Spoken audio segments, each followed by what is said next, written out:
So the Gavin Newsom thing is interesting, though. We should talk more about that sometime. I actually just did a monologue on all the moves that he's making, but Yeah. yeah, I think he's just like fantasizing about Joe Biden quitting. I don't think he's going anywhere, in my opinion. Yeah, But I don't know. What's your opinion? What do you think? mean, 2 weeks ago, I fully thought 100% he's quitting.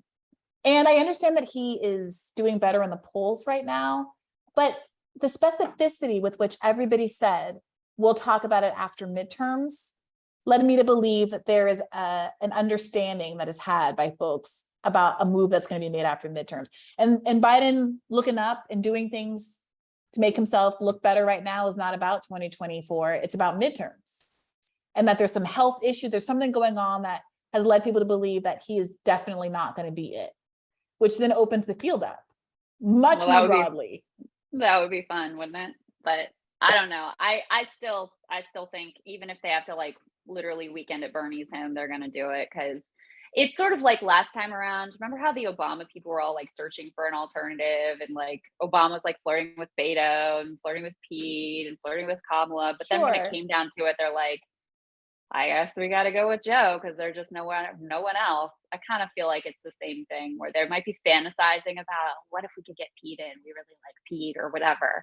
But at the end of the day, they kind of are going to come to that hard realization that they have no real choice. Well, I mean, I agree if Joe Biden runs. And I agree that Joe Biden temperamentally is not the kind of person who would take himself out of the game unless he literally had to, unless he very much literally had to.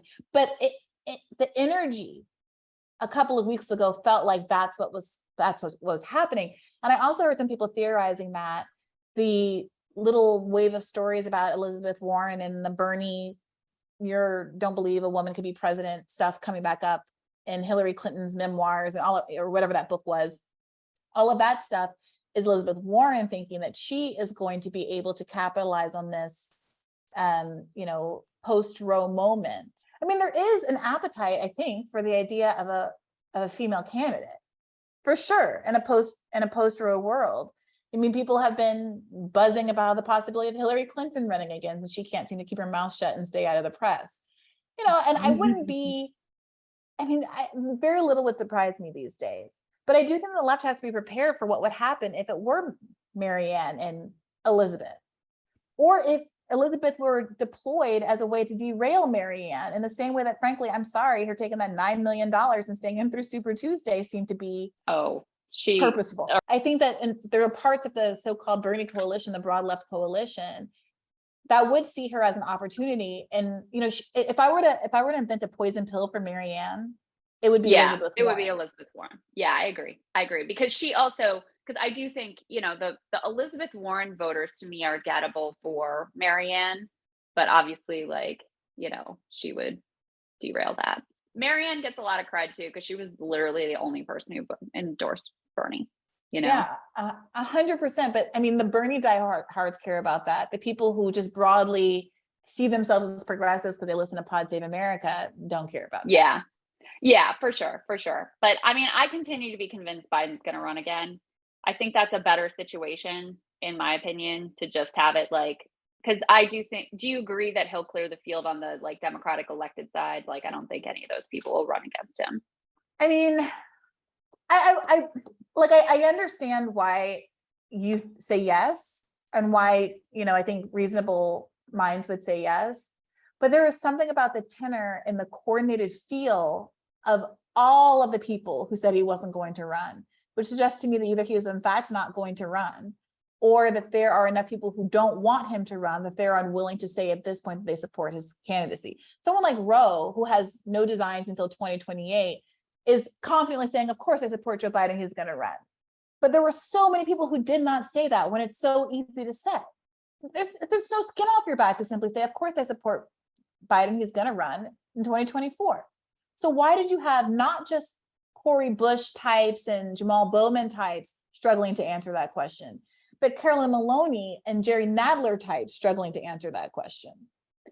That was definitely the most curious. I personally think Carolyn Maloney is just literally has dementia, and has for a decade, having been, and is also an alcoholic.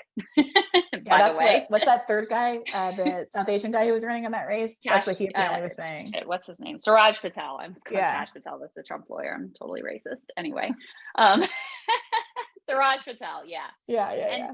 Nadler, I think it was political posturing that, like, you know, he wanted to capture the lefty vote in that district. And so he was reluctant to be like, yes, team Joe Biden.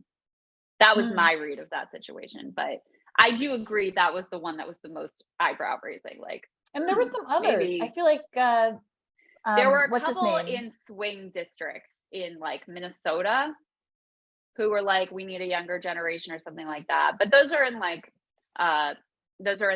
swing districts. I just read that as politically. Didn't Joe motivated. Manchin get asked? I feel like I remember Joe Manchin filibustering through that question too.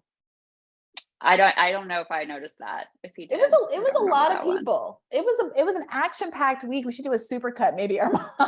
Yeah, everybody. But he did just file with the FEC, like I said. Yeah, but what's he going to do? Not file and then raise the specter of him not running?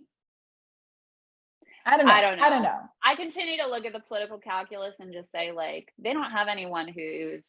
It's not like he's well positioned, but they don't have anyone who's better positioned. He's the incumbent president. That comes with a lot of advantages. I really feel they'll do whatever they can to get him back in again. You don't think they'd want to clear the field for a Pete?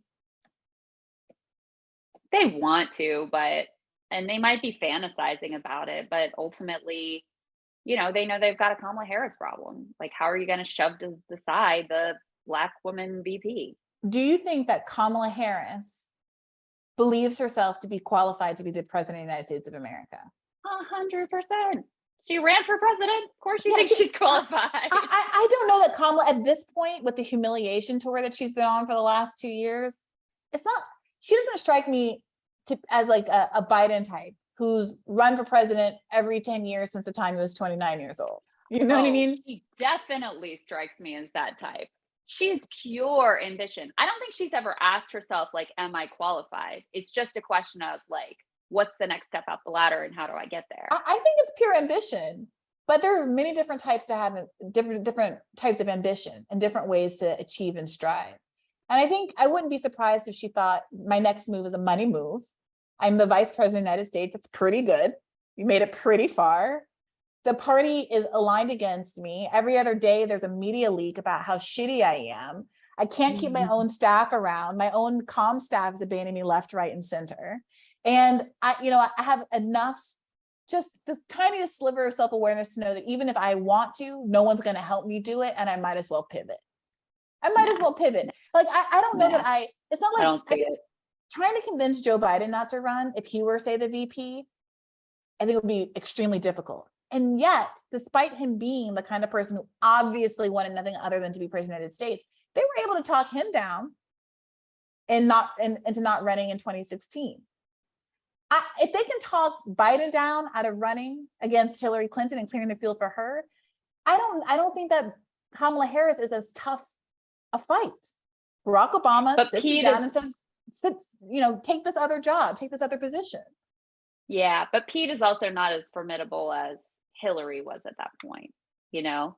And actually, I was part of those conversations. Biden was still going to run if Elizabeth Warren agreed to be his VP.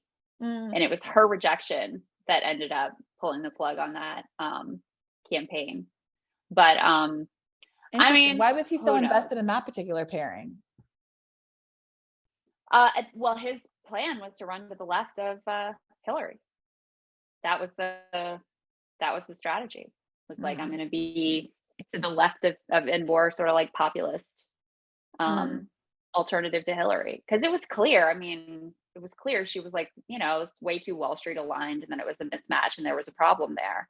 So yeah, he thought if he could get Warren, that would be like the way to really signal to the left, like, I'm with you now, and this is where we're going. And so that was the thought. That would have been an interesting alternative history. Yeah, right. DNA versus Wall Street Hill, and then Bernie, maybe. Yeah, well, I mean, and who knows if he gets in, if that happens, because then Warren is part of this other ticket. I don't know. Anyway, so interesting times. This is the conversation. This post interview conversation is the meat and potatoes, Krystal. Hey YouTube, thanks for watching. Just a reminder that this is a podcast. You can catch an extra premium episode every Monday for $5 a month at patreon.com/badfaithpodcast. That's patreon.com/badfaithpodcast for $5 a month, an extra episode every week. Additionally, please do consider liking this video, subscribing to this channel. It helps us out. It helps independent media beat the algorithm. We appreciate you. And as always, keep the faith.